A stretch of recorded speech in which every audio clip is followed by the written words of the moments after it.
अगर आप चाहते हैं सिमरन म्यूजिक का ऑडियो वीडियो देखने के लिए तो चैनल को सब्सक्राइब करें और बेल आइकन दबाना ना भूलें।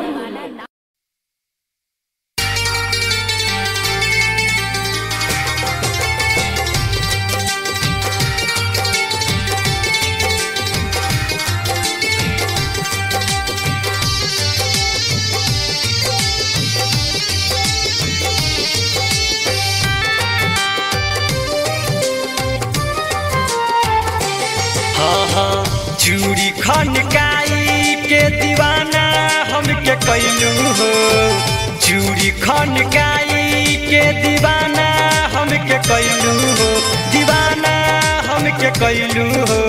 कौन जात गोरी हमरा पर तू चलैलू हो, कौन जात गोरी हमरा पर तू चलैलू हो। चूड़ी खनकाई के दीवाना हमके कैलू हो, कौन जादू गोरी हमरा पर तू चलैलू हो, कौन जादू गोरी हमरा पर तू चलैलू हो।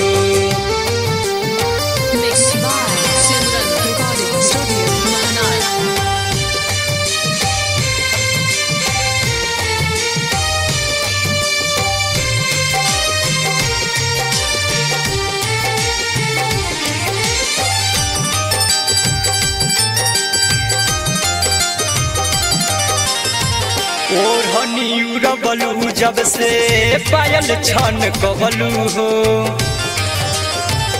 ओह दिन से नींद चैन हमरो उड़बलू हो।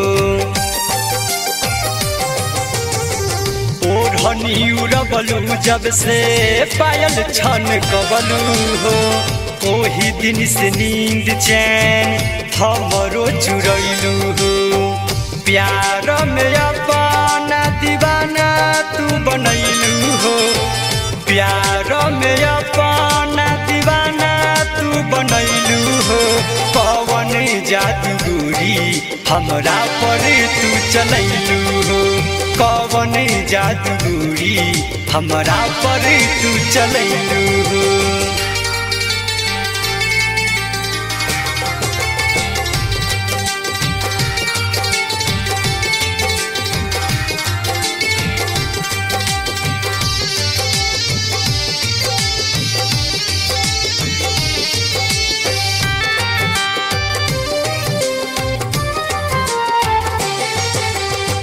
कतनाल करी तोहर रूप के बड़ाई हो, देखी हम रखिया जाला ओ झराई हो।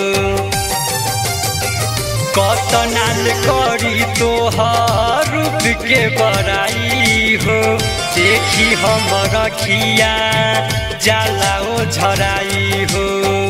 राजकुमार विपिन के दिल में बसलू हो, राजकुमार मिथुन के दिल में बसलू हो। कौन जादू गोरी हमरा पर तू चलवलू हो, कौन जादू गोरी हमरा पर तू चलवलू हो।